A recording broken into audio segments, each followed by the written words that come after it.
improvisation. I thought while everyone was coming in, we might as well do some improvisation and get started right away.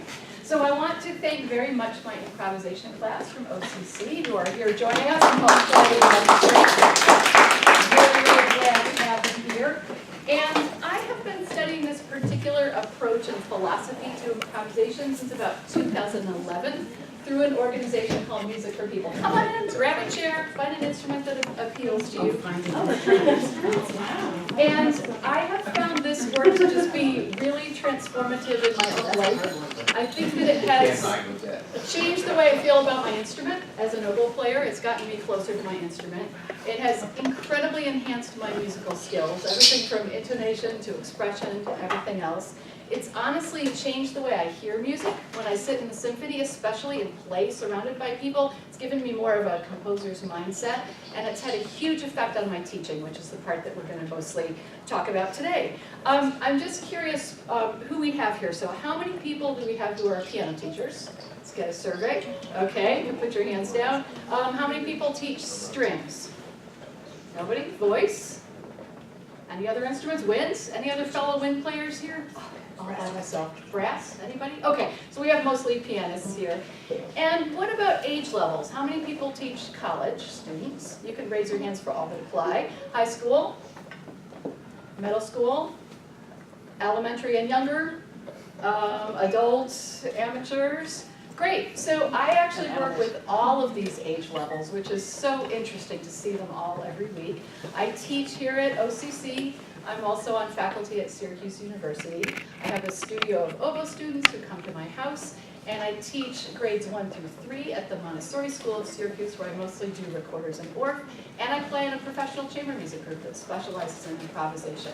And for all of these groups, from the most beginner to the professionals, I have just found that doing improvisation enhances and deepens everything. So I just always love the chance to talk about it more.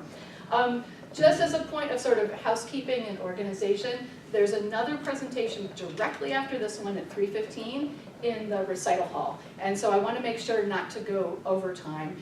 Because I teach here, I have keys to this room. So at like 3:12, I'm going to lock the door and go to that presentation. But at 4 o'clock, when there's a break, I'm going to be back here packing up all these instruments. I have books and resources over here, and I'll be here for a while. So if you have more questions or you want to look at stuff, that would be a good time. Because the time is so short, I also made you probably an overly long handout here with every possible thing that you could ever, try. So I hope you'll take one of these on your way out. And also I have flyers for Music for People, which is again where I did my training in improvisation, and I can't say enough wonderful, wonderful things about them. So those are all resources that you should take on the way out. So I titled this presentation, Expression and Artistry Through Improvisation, because to me that's the main core benefit of doing improvisation, is it kind of cuts straight to what I love most about playing music, which is communicating and expressing and all of that. However, I do want you to know that in parallel, you can also work on other things. We're often crunched for time in lessons. I have students coming in and need to learn their youth orchestra music by next week, or they have their NYSMTA solo. So just as Wynn-Ann was saying in her presentation this morning, often it's possible to combine both. And I loved your examples because right now, I have my second grade beginner recorder players who've been playing for like a month. I really want them to practice a lot of long tones so they get out of that beginner habit of like huffing into their instrument. So we've been doing a lot of fish swimming while half of them are moving around, and the musicians they're playing their long tones, but they're not bored like I am when I practice long tones because they're just doing this beautiful improvisation thing. So there's so many times like that we can combine. So we're doing something really artistic and expressive at the same time. Come on, take a seat, play an instrument. I also recently have been starting all of my lessons with a few minutes of improvisation, just like you mentioned. And I actually got this idea from someone who came to one of my workshops last year and gave me the feedback that after coming to my workshop, she started all her piano lessons with a few minutes of improvisation, and it was transformative. And my first thought was like, wow, I gave someone this great tool. And my second thought was, wait a minute, how come I'm not starting every lesson with 2 minutes of improvisation? I was kind of just doing it wherever it fit in. So I have been doing that this year, and I think it has wonderful benefits for relaxing the students. I get to connect with them on this equal footing, we're both equal musicians. I'm not telling them what to do, and that's just really good for making that connection. And I see, this is the posture I see in beginning wind players, especially when they're reading music. It's like very hunched and the forehead is furrowed and they're like thinking, right? But when they're improvising with me, they look like a professional. They are like up and they are like moving, and I think they need some time to, you know, have that body position and feel that. And then honestly, I just like my students better when I'm improvising with them. I think it's so much fun, and I just connect with them. So what a great way to start. Come on in, you can pick a chair with an instrument that appeals to you. So at Music for People, our main philosophy of improvisation is there are no wrong notes. Would everybody just say that? There are no wrong notes. We're kind of creating this just bubble of improv land where we can be free to explore. My 7th grade son has a Music for People t-shirt, and on the back it says there are no wrong notes. And recently at his new middle school, an older kid came up and tapped him on the shoulder in the hall and said, "Dude, there are wrong notes," and he walked off. So we've been laughing about that ever since in my family. But I think that many of us, quite seriously, carry around with us an inner, like, older 8th grader who's ready to tell us, like, you don't know how to do this improv stuff. Like, so let's just say it one more time to, like, send that guy out the door here. Ready? There are no wrong notes. And, you know, another way to think about that is that it's not really all about the notes. And in really getting ourselves in this space, this is a little bit, I loved the presentation this morning also about yoga and other things. I think the first thing we really need to do is kind of connect to our bodies. So just kind of sense where you are right now, after lunch, been at a conference all day, maybe you did some driving, kind of feel yourself in your chair. And next we want to really connect with our breath. I like the image of being up high in the mountains where there's this wonderful smell in the air, whether it's Adirondacks or Alps or Rockies, whatever you can picture the best. So just taking a few breaths, really taking that air in. So once we're grounded in our bodies and we're breathing, our primary instrument is our voice. So I'm an oboe player, without any formal vocal training, but I'm going to start our improv session with my voice. And I'm going to say, instead of thinking there are no wrong notes, again, it's not all about the notes. There are some wonderful videos you can find of the bass player Victor Wooten demonstrating this in some really cool ways. So I'm going to see how expressive I can be with my voice with one single note, breathing in that L line here.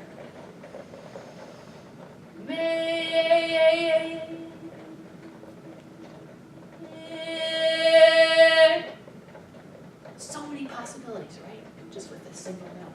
And then, if I pick up my instrument, if I grab my oboe out, I could do the same thing on my instrument, right?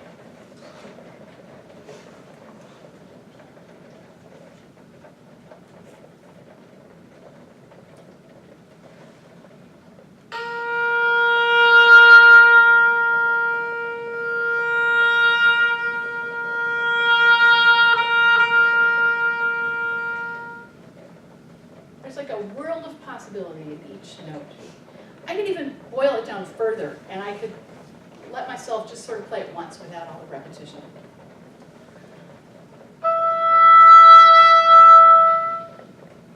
If I play another note like that, can you with your voices echo back to me the note that I played and really focus on every nuance of like oboe, timbre, and expression, okay?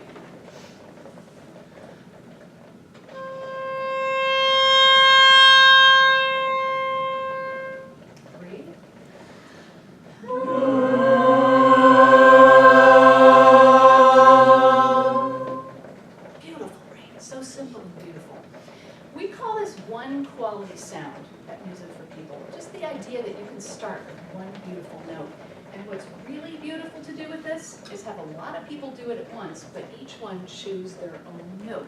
So let's see how many different tones we can get at once. All cue, you ready? Whatever your personal note at the moment is. Try to pick something different from what you're okay, here we go.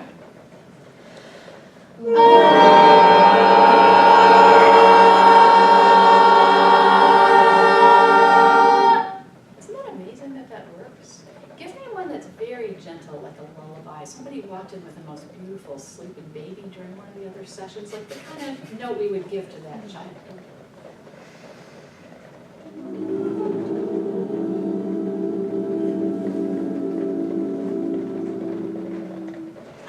So cool that that works, right?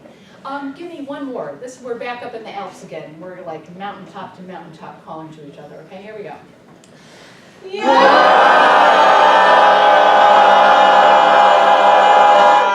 Oh yeah. And even a solo on top. So I'm going to ask my students here to show us how even this simple thing of just playing a note together could be the start of an improvisation. Because sometimes all you need is just a way in. Now their experience, they've all been in class since the end of August. 2 of them were in the class last year. So I would give more structure if this was their first time. I'm going to also have maybe just a quartet start playing, because we find that the 4 people is like an ideal number. So why don't we have, I'm looking what instruments we have here. Why don't we have 1, 2, 3, 4. So Kate and Devon get to kind of kick back and be audience. All right, so you 4 are going to look at each other.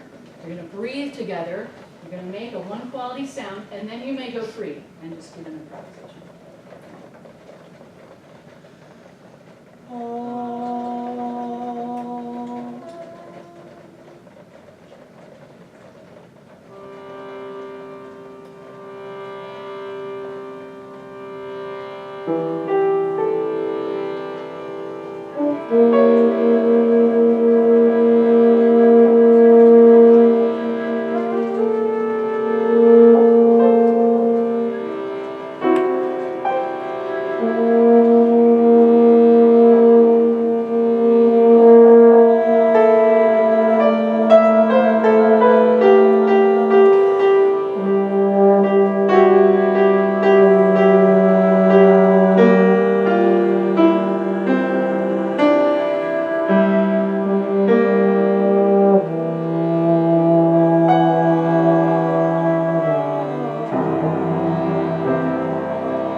Yeah. Oh, yeah. Anything anyone noticed that they especially were interested in or appreciated about hearing a quartet improvise? Pop out at you? They were listening to each other, which was really impressive. I loved how you played off of each other's sounds, and the augmented sound really came out. And I don't know if you guys noticed, but Kerrigan, who's playing trombone, at some point put down her trombone and started to sing, right? Which is great. So the more you can get your students to go back to their first instrument of their voice, even if you're lucky enough to play an instrument that doesn't go in your mouth, I can't really do this, you can sing what you're playing while you're playing this. And this will really get to like the heart of what you're really kind of feeling in there, so I recommend that too. So we've been doing kind of one note as an entrance into melody, right? But you can also use this as an entrance into harmony. So Joseph, would you, this instrument is called the Shruti box. It's from India, where they use a lot of drones. And would you just play it by itself for us, and then we just kind of keep playing? Good, keep playing. So right now it's just set on octave and fifth, right? And listen to how beautiful and rich this is, and how easy it would be to play against it, right? Because it's not like changing chords. In fact, while we're just listening to it, play it nice and big. See if you can hear in your own head a note that might be interesting with this. It doesn't have to be one that's very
study recently, and this kind of toning where you sing long tones, apparently 7 minutes of that equals half an hour of silent meditation. So, not that we have to be efficient with everything, but I thought that was really, really interesting.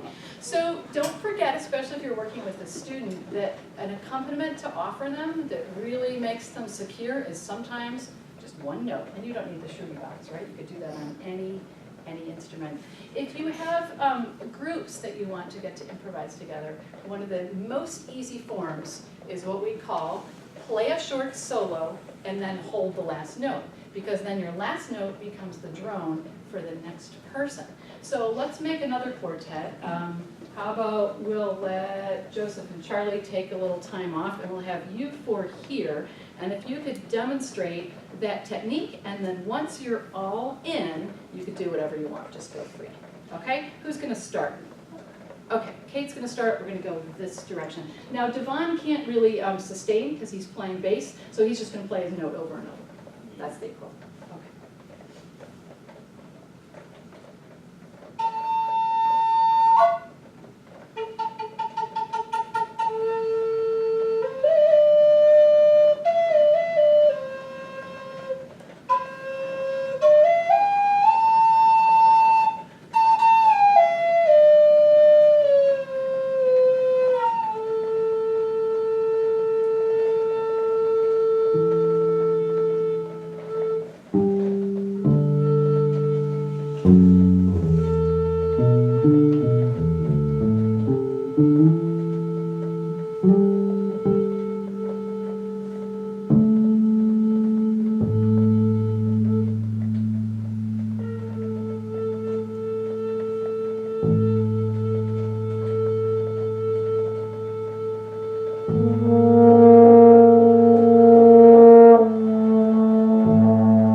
But it's like very easy for people to get going, gives a really like wonderful basis for it.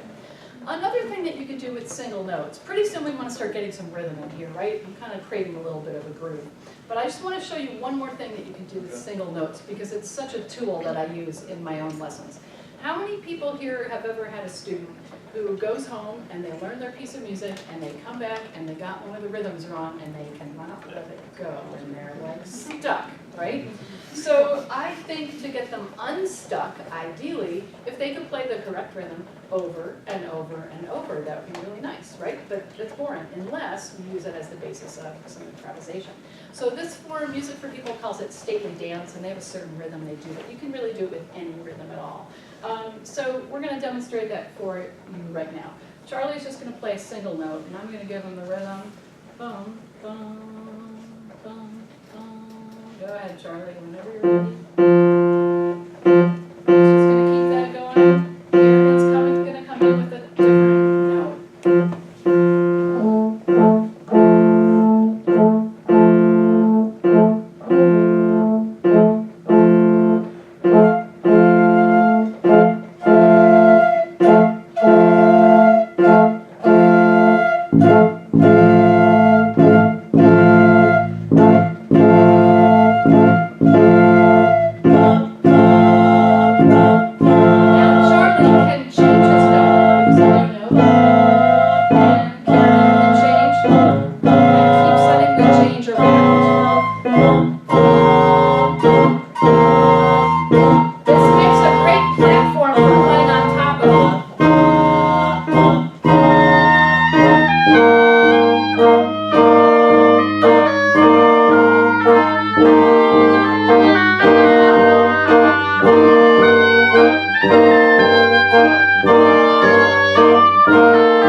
multiple people on piano, because each one could take one note and keep changing. And it's a great basis for a solo. My oboe reed had kind of dried out, so I was having trouble playing loud enough, but if you could hear a little bit, it was so, such a cluster that it really didn't feel to me like there were wrong notes, right? Like all possibilities were there.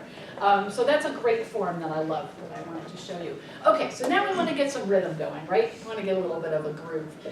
Would everybody just quickly find your pulse, however you can find it the most easily. Keep your instrument close by. And, you know, if you can't find it, just make something up.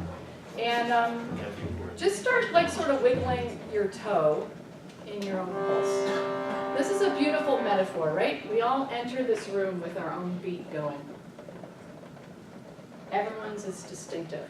On your lap, with 2 hands, would you start doing your heartbeat and try to hold on to it as long as you can, your own beat. Go ahead.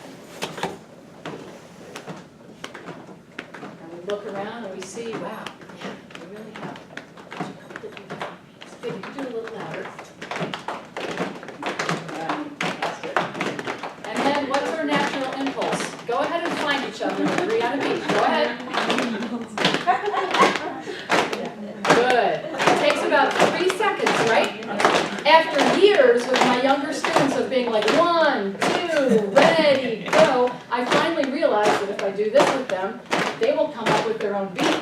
Sometimes it's different from what I would do. The younger ones want to go faster. Somebody else is faster. Okay, keep it going. So our next step after a single note would be a repeating pattern. Repetition, so important, right? So, Charlie, on top of this beat, would you just make a simple, with one hand, ostinato?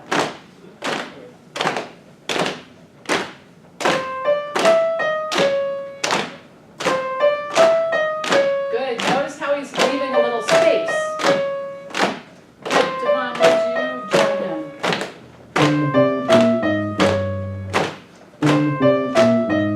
So they got the same rhythm going. Good. Kerrigan, would you join them with a slightly different rhythm? Maybe fill in that pull.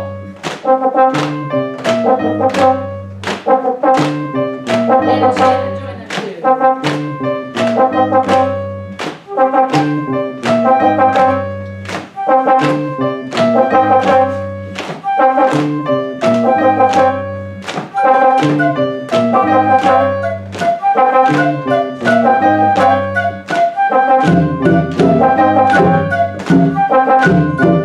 Go ahead and pick up your instrument and come up with your own little pattern.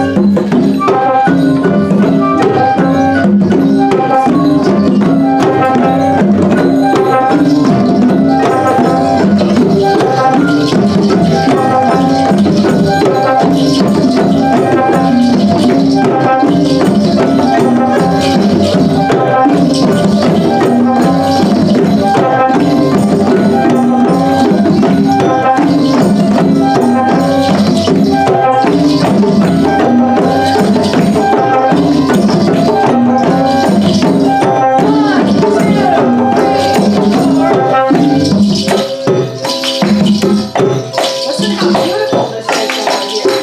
Good. We're going to switch to this group. 1, 2, 3, 4.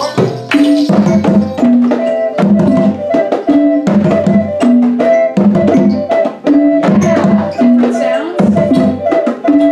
All those patterns getting together. Ready? 2, 3, 4.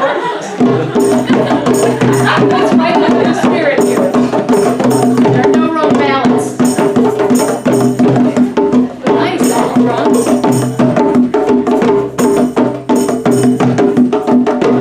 We're going to switch back to the students in a minute, and then I'm going to let them go away from the pattern and just do a free improv. 1, 2, 3, 4.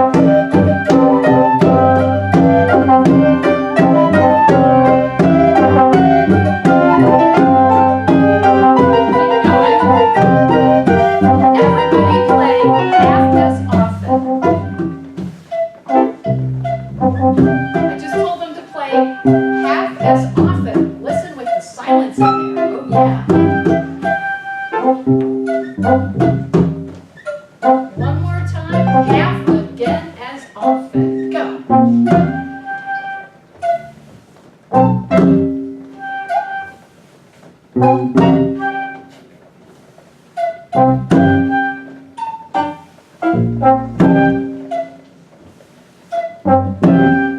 And find your ending.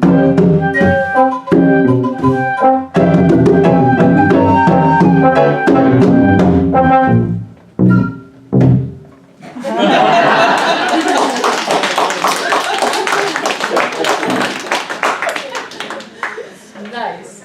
So I find that this is just a great starter for any group. You can have one person at a time.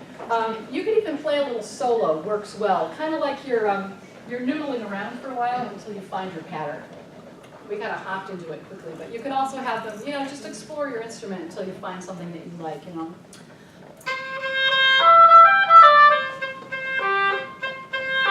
Oh, I like that. And then they can kind of, you notice my students are very good at eye contact with the next person coming in, so that's another way in.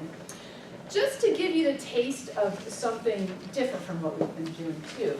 We've been doing a lot of single notes. The other way you can start is go totally in the other direction with lots of notes. And that's what we call babbling. Do we have babbling in our class? Yeah, we love it. Okay. So I'm going to have a little, who wants to have a babble conversation with me over here? Okay. All right. You two, you can have a little conversation together. Go ahead. Go.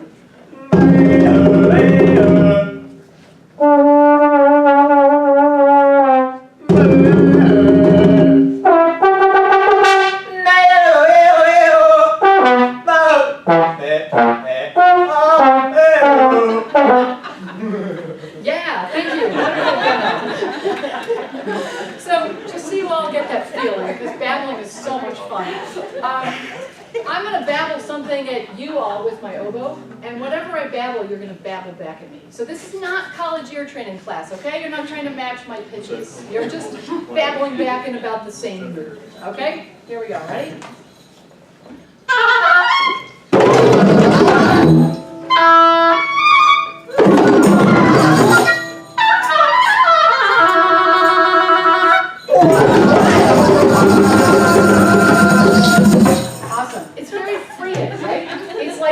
Opposite of your single note. And I feel the same way with harmony. It's like easy to play with a single note harmony, and it's really easy to play with those clusters that they were laying down for me before. Melodically, it's easy to do one note. It's easy to do like too many, and then it's the stuff in between we can kind of like fill in from there, right? Great. So let's do, I would love to just, I keep giving my students all these like instructions because I want to like demonstrate all these techniques, but I would be interested to just let them, give a chance to let them freely improvise. But before we do that, does anybody have any questions, comments, desires, wishes? Good next faculty meeting Ah. exercise.